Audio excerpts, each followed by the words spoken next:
Hello, friend. This is Legal Design Thinking in Real Life, and I'm your host, Hannele Korhonen. This live series is brought to you by Lawyers Design School. It's a learning hub for lawyers and legal teams to adopt the mindset and skills of legal design. Today, I have the pleasure of welcoming two guests to join us. I'm here with Karol Valencia and Elisa Marcelo from Wow Legal Experience. And our topic is about legal operations and using legal design in that context of really helping legal departments and law firms to uplevel their operations. And I must say that I'm really excited and curious to have this talk because I've been hoping to talk about legal ops for a long time. It's such a timely and juicy topic. Hello, Karol and Elisa. Welcome. Hello, Minelly. Uh, as I told you before, thank you so much for inviting us. I think this would be a really nice experience to talk about legal ops and legal design. Yeah, indeed. Thank you for having us, Hannah. For us, it's an honor to be here with you because we are really fans of your work and such. Yeah, it's amazing. I love it. Oh, Yeah. thank you. So great to hear that. Uh, where are you joining us from today? I think that you are located in different places. Yes, we are in different places. So I don't know. You want to start, Elisa? Yeah, it's okay. Now I'm living here in Lithuania, so I'm connected from Lithuania, but I'm original from Peru. Yeah, and I mean from my side, I'm also Peruvian, but I'm mostly live between Madrid and Amsterdam. But yeah, this year I spend most of the time in Madrid. So right now I am actually in Madrid as well. So yeah. That's so cool. We have already three countries Yeah. represented. And if you are joined, tell us in the chat where you are joining if you are watching this live, and also join the discussion with your questions and comments if you're watching Yeah, this. indeed. It would be nice to get this make this as interactive as possible. But hey, before we talk about legal operations, let's talk shortly about you. Let's start with your background and stories. Well, thank you so much for that. So probably I will start sharing my screen. So then we can share you some some funny Yes. things that probably a lot of people is looking forward to see. So of course, let's start with our best special guest, the unicorn, because you mentioned let's bring some color for this week. So that's the most colorful thing we can bring. And also, as you can see, our backgrounds are very colorful as well. We are in Simpsons mode. So yeah, and yeah, we would like to start explaining to you a little bit about our backgrounds, of course, but also explaining about wow, what is supposed to be wow, and what are we actually doing. So I will start maybe with me, and that's me and Elisa.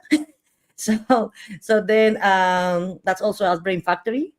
So yeah, this was amazing because I think not a lot of legal design teams were able to go together as teams. So in this occasion we were able to have at least 3 of our team members, and we actually get to know 2 new ones, one from US and one Mexican, Diego and Renee. So that's very nice. So now we can say that there were like 4 of us there. And also yeah, I mean, about me, lawyer first. Peruvian, I already mentioned, based as a citizen, a global citizen, or digital nomad, whatever you want to call it. Then also UX designer by default, because I studied a degree and such, but I actually studied that because I needed that, not because at the beginning I didn't want it, but I had to do some degree in order to stay in Europe. So that's why I studied that. I studied innovation courses before, but then that's why. And lately, and of course now I love it. And lately I became a full stack developer. So I'm literally a unicorn, I think. And then let's go to Elisa. Yeah. Yeah, indeed. Well, in my case, I just start my career in this legal design world, but my first background by default too is law. And maybe last year, I start to participate in some programs, I mean, innovative and technology programs here in Europe, because I had the opportunity to move here last year. That's why I could go to any place immersive in technology and all this innovative work with a lot of amazing people. And that's how I met Karol, actually. I was looking for any place in which I can learn, and I mean, and get more knowledge from this legal design work. And we start to work together maybe in, yeah, like I told you, in March in this year. Yeah. Thank you. It's so wonderful to hear the stories and the variety of backgrounds that people have. And I think that this digital nomad is also very, very common that people actually don't really care about the borders anymore. We can Yeah. basically live anywhere we want. Yeah, that's right. Currently, I think will be better in the next years. I just can imagine a world in which people from each country lives in other country. It doesn't matter if you are from there or not. But that would be amazing, actually. Exactly. So you both work at Wow Legal Experience. That is a legal design agency, right? Can you explain something? What do you do? What do you do, and who do you serve?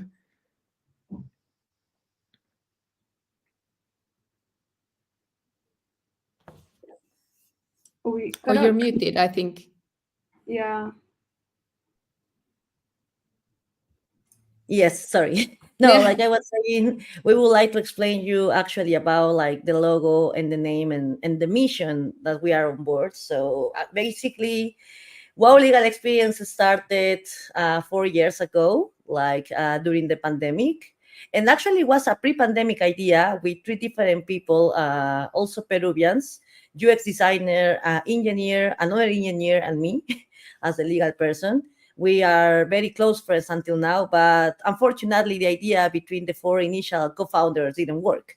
So then we pivot during the pandemic to Wow, and actually we started with this idea because we were seeing that, yeah, the legal sector was always behind the rest, but also there was this need to have this human-centric approach to the legal issues, to the justice system and such, and not only from the legal perspective, but also from the citizens and end users perspective, which at the end of the day are not always lawyers. Some of them are lawyers with legal background, but not all of them are. So that's why we started with this idea. And we also started with Whoa. I mean, we are like the spider web logo ones, because yeah, when you think about spiders webs, then you can start growing and growing and growing, and they always grow. And also about the dots, if we go, I'm gonna also share maybe this screen. As you can see in the dots, they connect. This is our website, so at certain point the dots connect. So that's why we also put these those as an example of how interconnected are different touch points in the design process, and you always have to take care of all of those touch points in order to create better services, better products for the legal and justice users. So that's why. And then also because we were looking that we were aware that at least in Latin America there were none or almost few agencies like this one. And of course, we started as a legal design agency, but now we are doing more than just legal design. And that's what we are going to talk about today. We are actually doing also legal tech, legal ops, and such. So yeah, we have grown the last 4 years, not only in as a team. We are a team now. We are not longer the four co-founders, but we are like uh, almost 32.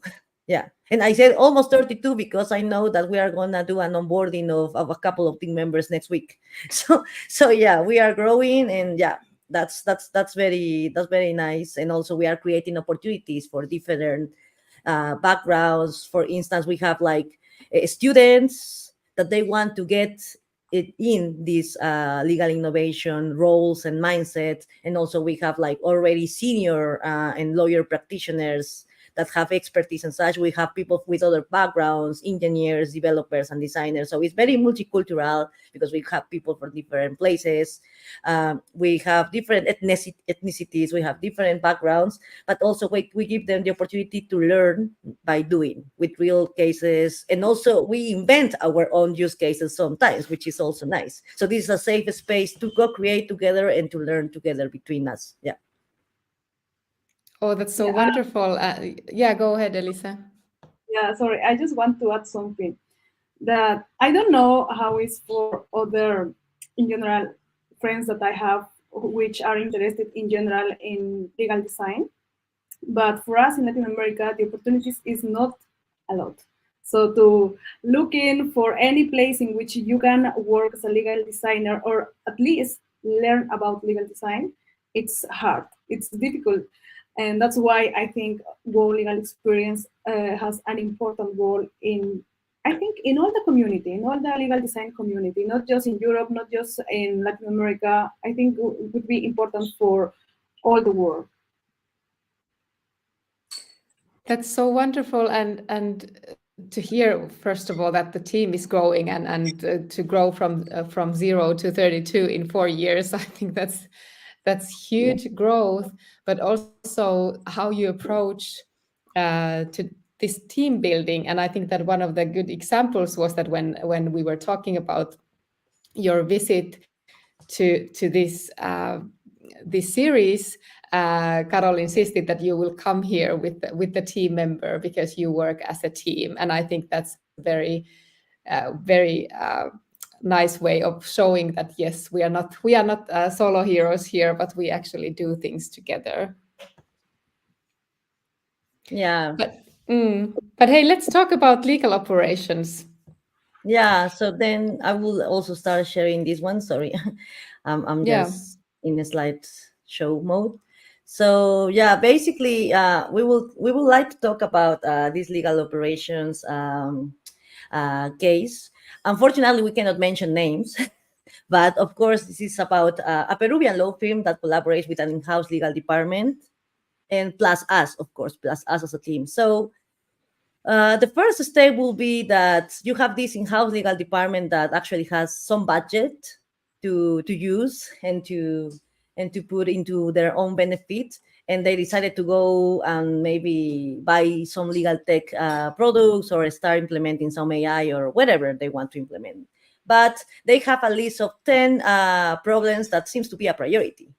So applying legal design thinking methodology and also collaborating with us help us to put those problems down to earth and also visualize, okay, these are the main importance. All of them are important, but these are the key ones, the viable, and also we have budget to implement this and that. So that's the first one. Then but of course, they don't have 20 lawyers or 30 lawyers. So what they do, they actually say, we have this problem as a retail company. We found out that we are being stolen some of our products in different malls and such in Peru. So we don't have the taxes and the criminal law expertise. So probably we will hire like a law firm that is specialized and expert on these criminal law plus taxes problems. So then we collaborate with them. So then we took a step aside, and then in the second step comes the law firm, and then the law firm says, okay, then let me help you with this. So I will analyze your data. I will check which things can be improved. But then also because they get to know us and we have a partnership with also that law firm, then they say, okay, please help me to bring the design and help me to check which things can be improved from the project management side and also from the design perspective with all this data they are managing, with all these contracts they have disorganized, with all the templates that we can actually automate and such. So we help them to do that. And then we come back to the in-house legal department, and basically we decided to maybe start doing a benchmarking about the potential legal tech vendors or tech vendors that have been already in the market for more than 20 years that can actually meet their needs for automation and also for workflow processes. because this criminal slash taxes issue about the robbery and the taxes they actually have to pay, although they have been robbed with those products in the malls. Yeah, this is quite funny, right? Because I mean, that's actually a governmental issue. So of course, at certain point, the ideal goal is to solve that problem of taxes. So because as a company, as a retail company, you shouldn't pay taxes for food for goods that you have been robbed, right? So that doesn't make sense. I mean, you have been robbers, and still you have to pay some taxes for that. And also because the criminal law system and also the taxes authority there in Peru, they are not aligned. So, and actually they have like some touch points of their process automated, but the other half no. So then what do you do? In that case, what do you do? So that's why we help them to get the best approach. And also we do this benchmarking to find legal tech or tech vendors that can meet those needs, the automated, the document automation, the document templates, and also provide them how to build their own workflows to help them to automate this process and make it more effective, and also the traceability of this. Not applying blockchain, you can also do with blockchain, but in these block platforms that we use, we are just trying to do like the general, the basics ones, because then we are gonna take it step by step. So then and finally, yeah, when everything is already clear and already clean, then we bring all the data to the vendor, to the legal tech vendor they decided, and then we implement it. But there are two interesting ways to implement this. And then we bring the legal design thinking methodology again, bring to the table this methodology, because probably you are going to find some legal teams that want to do that implementation by themselves. And we just help them to implement the platform and bring all the data and train them for a moment, for instance. And that's good. But there are going to be, in most of the cases, there are going to be legal teams that they say, I don't have the time because I really need to solve my internal problems with my internal clients, and I prefer to outsource, for instance, this legal operations slash design service with you guys. So maybe we can sign like 10 NDAs in order that all the data is protected and such. And then yeah, you can do it. And of course, you can always provide me like a picture when I can see the links per files in folders, everything organized. And okay, once a week, twice a month, yeah, whenever the frequency you want to check. And we say, okay, yeah, then it's done. And in that way, we actually collaborate not only with our team, with our diverse team, but also with the lawyers in the law firm. So as you can see, it's like a triangle. So we have the in-house legal department, the law firm, but this wow legal experience team that is diverse, and we can help them also with the technical and the design aspects of this process. And also, yeah, we can also provide them extra guidance if it's needed, right? So yeah, at the end of the day, the platforms that we use, again, we are not going to mention names, but because we work like at least 3 or 4 for different problems. I mean, the same problem with different retail companies at this moment. So yeah, but then one of the best ones that we collaborate with actually provides a picture where you can see all the files and all the forms that and all the processes that you are dealing at this moment with the taxes authority, but also with the criminal law entity in Peru. So that's very interesting. So you can have everything in just one picture. And also you go to the link that has in this Excel doc, because it's an Excel doc, you can actually see the status or the workflow at that moment, which is very nice. So in terms of design, the usability of that platform, it's amazing. Yeah. Thank you. So interesting. So basically, do I understand correctly if I say that when you need to make decisions in these projects or choose between alternatives, that is an example of the points where you would use this human-centered design approach, how you actually prioritize and how you make these selections between different options? Did I understand correctly? Yeah, indeed. I don't know if Elisa, you can explain it a little bit further. Yeah, I guess about the connection, what I can say is for prioritize, first you have to use legal ops. And how you can start to use legal ops? Start to use, for example, some, not in specific software for automatize or something, not necessarily, but maybe you can start to write with methods like Agile or Scrum methods and all these steps that you have in your company inside or in your legal department. And after that, we will identify how we can apply legal design in those pain points. Because we, as in general, as a WOW legal experience, we identified some pain points, and that's why we said, okay, first we have to start to use some basic method, and after that apply legal design. Yeah, that's Yeah, how.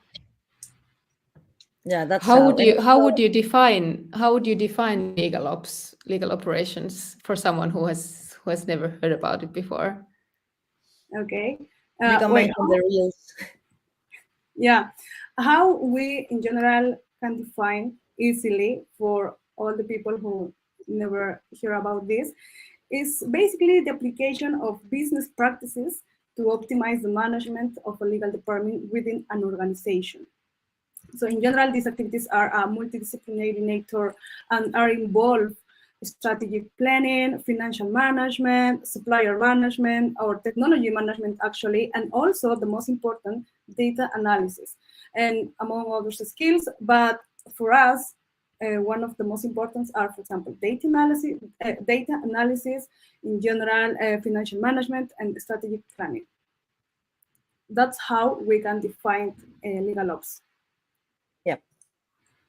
And do clients already approach you asking about legal operations, or do they use other words? Because I think this is still quite new concept in general. Yeah, no, in that sense, they, of course, they always, they actually came because they feel they are starting to feel attractive more about the legal design world. But then when we explain the way we can implement legal design projects and combine it with other trends in the legal sector to improve, to match their needs, yeah, then they got it. Then they got it, and they see the need to do this. So, and they start to believe in the process, which is nice. But yeah, it's like it always starts with a kind of evangelize touch point, if we can say like that. Yeah, always start like that. Yeah, but they still, but it's nice that they are starting to approach from that perspective. So yeah, that's nice, because maybe 3 years ago didn't happen, but since last year, I mean the last 2 years, it's actually happened very, very often. Yeah. And I now I get the beauty of your logo, so that everything is interconnected. So you can't just, or you, it's not recommended that you only work with one aspect. You need to think about the entire, for example, the entire operations of the legal department to be able to really improve the efficiency. Yeah, that's right. For example, with legal ops, when we talk about the interconnection, you will see in legal ops that you will have a specific process of any contract or in general any legal document, and you will say, okay, this is possible to understand for clients, and in that moment you have to think about two clients, your internal clients and your external clients, because internally you have to communicate with other departments, and this is one of the pain points too. And in that point you have to say how we can design, but at the same time optimize this process, this content of the in general contract or something or any basic document, and we can do it more, it's more understandable for other people who works with us and for the people who we work for them. Yeah, and also, for instance, check if the platforms that you were already using were actually used by your team, because that's another, I mean, another service that we do is actually apply design for legal tech and justice tech products. which is actually not existed. So because we have checked a lot of platforms out there, and there's a lack of accessibility, digital accessibility, not make information design and content more accessible. No, digital accessibility, which is completely different concept, and it's more about the colors, the typography. I mean, you cannot use maybe like neon green on a website, that kind of stuff. So also people with sight problems can actually read and such, and also lawyers that spend, I don't know, 14 hours, 12 hours in front of a screen. They don't get too tired reading the things because you are using correct color palette, correct typography, correct hierarchy and such. And also the UX writing and the copywriting of your platforms are quite good. So that's why we also do, and we actually check. I mean, when we do the benchmarking for those legal things, we also check, okay, we are not gonna see these platforms meet your needs, but also if you are gonna be able to use them and to understand them. Because if I have to spend 20 hours explaining you have to do it, then it's not a profit for you. For me, it's not a goal for anyone. Yeah. Sure, and there are so many software already in use by the legal departments, and they don't really use all of the features, so you don't necessarily always have to buy some new stuff. You can just make better use of what you have. Yeah, indeed. And actually we have, I mean, for the ones who wants to check maybe a little bit more, we have a design if you follow our Instagram, we have designed a series about how to the benefits to combine legal design and legal ops. And there are like 4 benefits. So, I mean, we started this series like quite a long time ago. So there's benefit 1, efficiency improvement; benefit 2, improve user experience; and also benefit 3, reduce errors and risks; and benefit 4, innovation and adaptability. And of course, if you go deep in the videos, that's me doing doing the real. Yeah, that's it. But it's on our Instagram and also on our LinkedIn. Yeah. Oh, but that's perfect, because it's exactly how you say that you have to like evangelize these things to make them really understandable for lawyers, that this is actually what you need to be able to improve your. But then the hurdles is sometimes too high for them to even contact anyone, because they might not have anything in place yet, and they may feel ashamed that, okay, we don't have anything, so we can't ask for help. Yeah.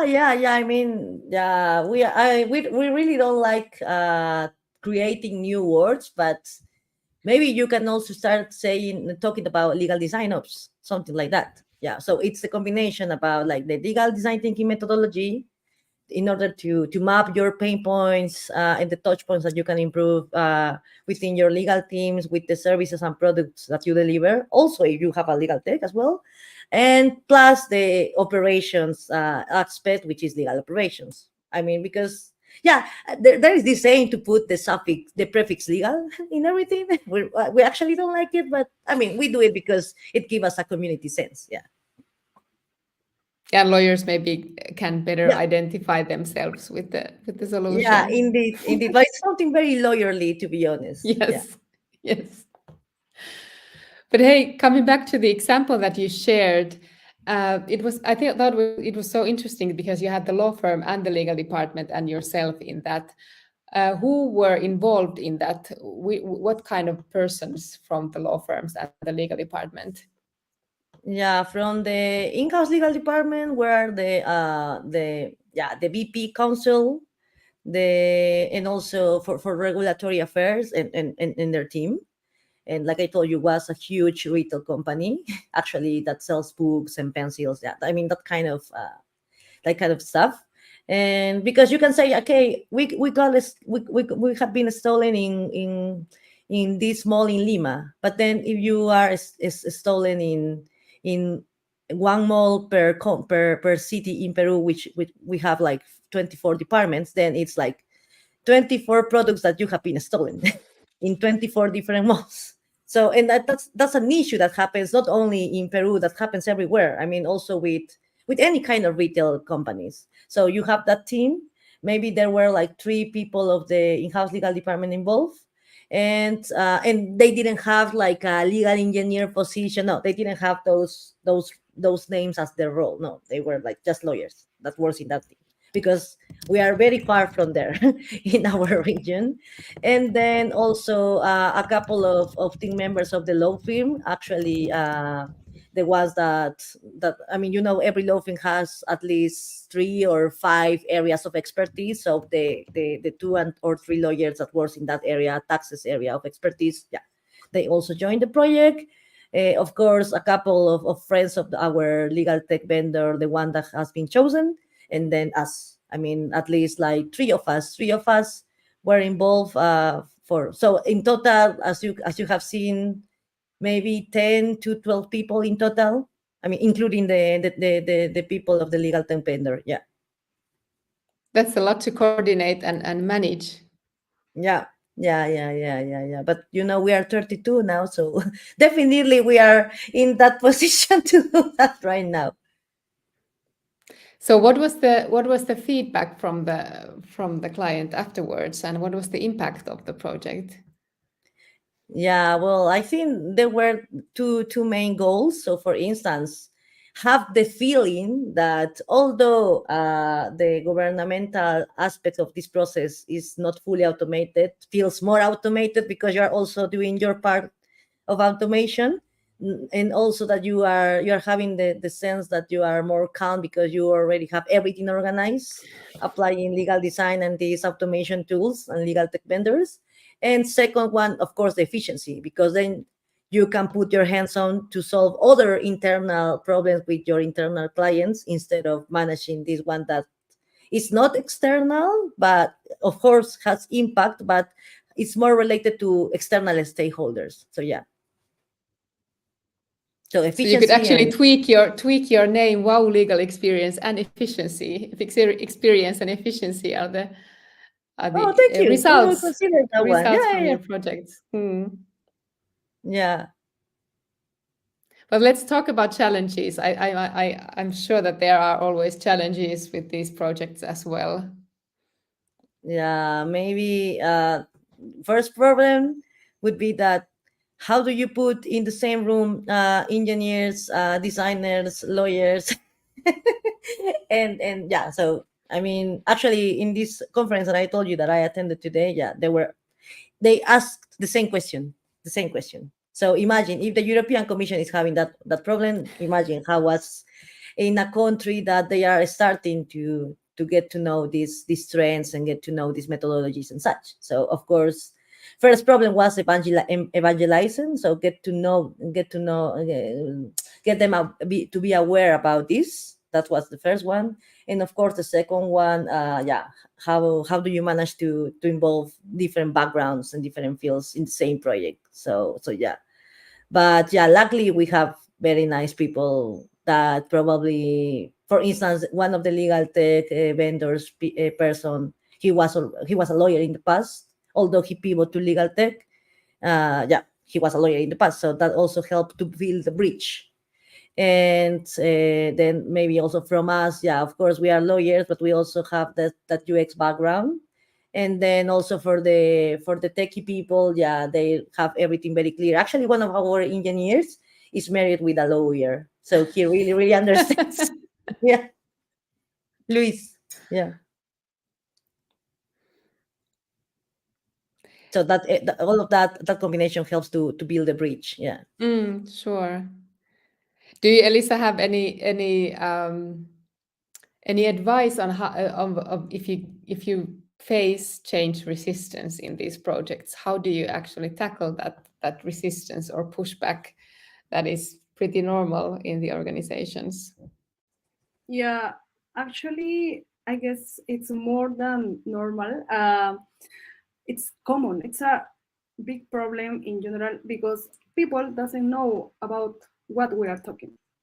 If we said, oh, maybe you can do something with this tool or this tool that we have and we can offer you, and they will tell you, okay, thank you for the information and I will let you know. And that's all. But they never let you know. Thank you, bye-bye. Yeah, bye, yeah. And it's funny because in Latin America, people usually don't say, no, they say, I will let you know. but you know that this means no. So, but how we can introduce inside these legal departments or law firms? My idea, and I was talking with Karol about this, is to talk in general with, for example, small law firms or small law departments, and there talk with them. Look, I can offer this for you, and that's one of our service. What we do for face this challenge is we have a freemium service. You can have access to our, in general, our services for Have a little 3 bit months. taste. Yeah, it's like for 3 months or maybe 4, depends of how you are working with this. And after that, you will tell us, well, I really love your product, or maybe thank you, but I don't want your product anymore. That's one of our solutions for introduce into the legal departments and in law firms or in general in business. But I don't have any other idea how you can get into these companies, because all the people want something for free. And if you will have a premium service, I think it will work for both sides, for the legal department and their budget, and also for us, like agency of legal design. Especially when it's something new, right? I mean, Yeah, Elisa, I couldn't explain it better than you. Claps for you, really. I yeah, couldn't explain. actually, that's right. I was I was working offering some services that we have to some people who start, for example, a new legal department, or some people who has their legal department for maybe 2 or 3 years or a little bit more. And they said, "That's interesting. I want to hear more about this." But in that point, you have to say, okay, go for this free. And we start, for example, with one law firm in which we prepare in general newsletters with information about innovation technology, because apparently they want to create an innovation department in the law firm. So we work with them, and we offer actually the free services for now, and they are reacting good. So I guess it's working. But in any moment, we have to say, hello, we can offer this new service for you, and also we will offer for you a new, in general, and more than one service that you can get access, but now paying something. And that is how we introduce something new to the law firms and in general legal departments. Yeah. Oh, that's Yeah. great. But I think that's a challenge for all of us. And I think one of the answers might be that we speak in the language that the clients understand, because many of them, if they are very new to the space, they don't really understand what innovation could mean in their everyday work, or what technology could actually do for them, or what design means. So we have to translate that in their language, and then try to get them see, maybe in tangible projects, as you've been doing, like really concrete examples, that this is how much time you are able to save, or these are the cost savings, or whatever benefits you are then generating. Yeah, that's right.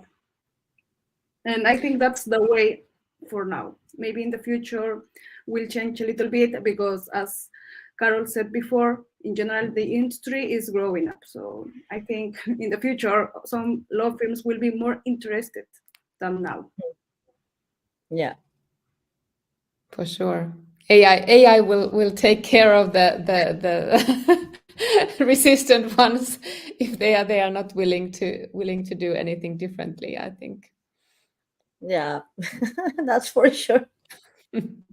I don't want to be like threatening, but it's kind of natural development that you have to keep in pace with the technology. At least at some point, you need to be interested in these things. Yeah, well, at least I mean, well, we actually encourage. I mean, one of our rituals or one of our benefits of being a active member of WoW is like to you can be part of you can take courses. So, for instance, we paid at the beginning of this year, we paid an artificial intelligence course for 4 of our team members. So then probably we are gonna pay the same course for another 4. So because they also have to learn. And some of them, for instance, Elisa is going to be soon very certified on implementation of a legal practice management system, which is one of our partners. So, I mean, those are the benefits of working in these real cases, in these real projects, and combining, like I told you, tech, design, but also the legal aspect. Yeah.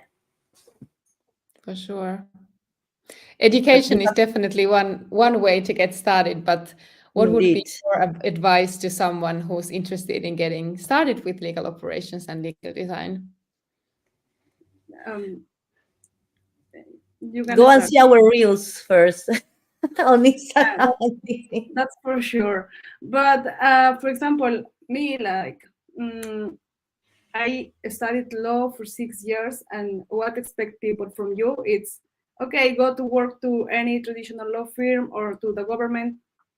And some people in the universities are like, I need to do this because I don't know what happened with this sector. I mean, technology, innovation, legal design, and all this stuff. So to those people, I really want to say to them, it's important, really important, that you have to believe in something. And if you believe that this is the way how we can change something in general in legal system around all the world, because for me, that means legal design and in general innovation in legal world, you will change how is the service from the government, from the law firms, from agencies, and any other place in which you will get this service. So just trust. And it's difficult sometimes because people said, I need to start to work. Yeah. But try to look in for any different opportunity, and try to look in for any other thing that you can do at the same time that you are like learning or you're in experience. And just trust, because if you don't trust, of course, you will not take the next step. Yeah, that actually reminds me a my, lot. my suggestion. Yeah, I mean, my 50 cents would be like, actually, what you mentioned, Elisa. Yeah, it's also part of the process. You have to believe in this, because Kat Moon, remember, she said, you have to be optimistic about that this is gonna work. Otherwise, then you can be suffering a lot of frustration and become depressed. Yeah, really. And I really believe that. And also, there's this, I always start my classes with my students saying, okay, raise your hand, who is gonna become a criminal law lawyer? Like 50% of the class. The other 50%, civil law lawyer. And I was asking, but why? We have a lot of mining activity in Peru and nobody is raising your hands for mining law. So, I mean, and of course, no for IT and IP law, of course. I mean, that's even worse. So that's why, since we started some initiatives and such, yeah, now we are starting to check, okay, they are inviting me to be like part of the jury in this thesis about artificial intelligence. And so we are trying to spike their minds with these topics and such. So that's very, very nice. And very, I mean, if that happens, that's already our contribution done. Yeah. Yeah, that's huge if you're able to inspire young people, because our hope is, and hope and optimism lies with the young people. Yeah, indeed. But also, one more thing that I should to add is be curious, because if you are curious, you will discover a world of options, and in that point, you will trust more in your own process, in your career process, and in your life process, actually, too. So just do it and be curious. You can apply legal design to design a plan A, a plan B for your life. Yeah, indeed. Yes, exactly. I love that. Two big words: trust and curiosity. Those are very, very, very good tips for anybody who wants to get started with these new things. But hey, before we go, can you tell us, what are you currently working on? Ooh. Ooh. I think it's a lot, but maybe Elisa, we can do it together. Can you start, please? And I will also start sharing like our portfolio in the website sure. and such. Yeah. Yeah. As I said before, be curious, and we, as a legal experience, we are really curious, and we are working in a lot of kind of products, services, and projects. For example, the first one which I can mention, is Regulation by Legal Design. Is about to design regulations. Okay, it's easy to understand, I guess. And what we do, just read the rights, and after that start to design, because and I think all people around the world knows that in general, when you can or try to read any legal document or any law, you will say, okay, I don't understand nothing. And actually, still, if you are a lawyer, maybe it would be difficult because it's a lot of things, a lot of new words. So what we do, okay, I will do it more, not easy, but more user-friendly for you. So that's the first project which I can mention. And we are doing this here in Europe and also in Latin America with some regulations. For example, here in Europe with artificial intelligence project, and in Peru also protection of data and this stuff. And all other of our products or services, I can say, is legal design and legal ops, combining both. And we are talking about this today, so I don't need to explain anything more about this. I don't need to add nothing. And we are developing in general products for the legal sector. As Karol said, we can design and prototype, for example, apps, websites, or any other thing that our client said to us. Because, well, as we said, we have a lot of backgrounds, designer, UX, and we can build everything actually. So just call us. And also we are working in compliance too. And finally, we are working or trying to work in the education sector because, like you said, it's important to start from this part, from the education. So we are trying to do this inside the law firms. When, for example, the law firm implements something new, some new software, and they don't know how they will implement. So we are for them in that point. And in universities, WOW Legal Experience, for example, has like a group of studies in one city in Peru. So we're trying to encourage people, students, since this space. I think that's all our products. I don't know if I forget something. Karol, I don't know, maybe you want to add something more?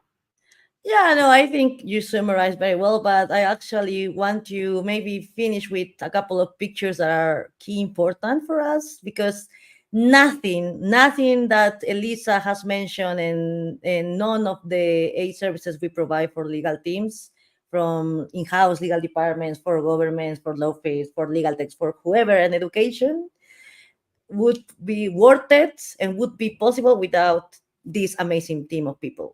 As you can see, we are multi-diverse, multicultural, like a lot of ethnicities, a lot of languages. We mostly communicate in English, of course, because that's the main language. But we have people from Mexico, from the Netherlands, from India. I know that BGC is actually listening right now, and a lot of our team members, Mariana, yeah, Gabi, yeah, they are listening to us. And also a lot of the Legal Design Summit people are also listening right now, because I'm also watching the LinkedIn Live at the same moment.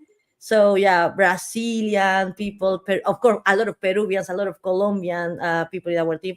Also someone from Catalonia, people from Spain. So it's amazing. It's amazing. And I think that not all of them are in this picture. I probably will share the other ones. So then you can also take it a look. We have people also from Canada. So yeah, they are just amazing people. There's Elisa repeated actually in 2 slides. People from US, from Argentina. So it's amazing to be able to give this opportunity to these people. And of course, don't forget, please don't forget to bring the color to your life. Here is a unicorn again. And please contact us. That was Elisa and me. Thank you. Thank you. And where can people find more about you? So your website, we can add that to the chat later, but your website, and then on LinkedIn and Instagram. Yeah, LinkedIn. Basically, if you go to our LinkedIn, of course you can actually find our. Let me share it here. Yeah, if you can write it in the chat, that would be perfect. Yeah, I mean, if you go to LinkedIn, you just go here and then you can find our LinkedIn. Mm. But then you can also find more information about us in our website and such. So I will put it in the chat and I will put it in the LinkedIn maybe later, so then you can actually see it. We have a portfolio on Behance and also a blogging medium where we actually share some of our use cases and how do we do it and such. Yeah. Oh, perfect. Hey, thank you so much for bringing the color and light to this live session. I always love talking to you, and it was so wonderful to speak with you. And thank you, thank you for joining us today. Thank you so much. Thank you, Minelly. It was an amazing time with you. And I think this space is amazing just for share a lot of knowledge about this small world that it's growing up and growing up. So thank you so much. Yeah, we need examples in real life to show that this is actually possible. Yeah. Yes. Yeah. Okay. Thank you, everybody, for watching, and we'll see you next week. Thank you. Bye-bye. Bye.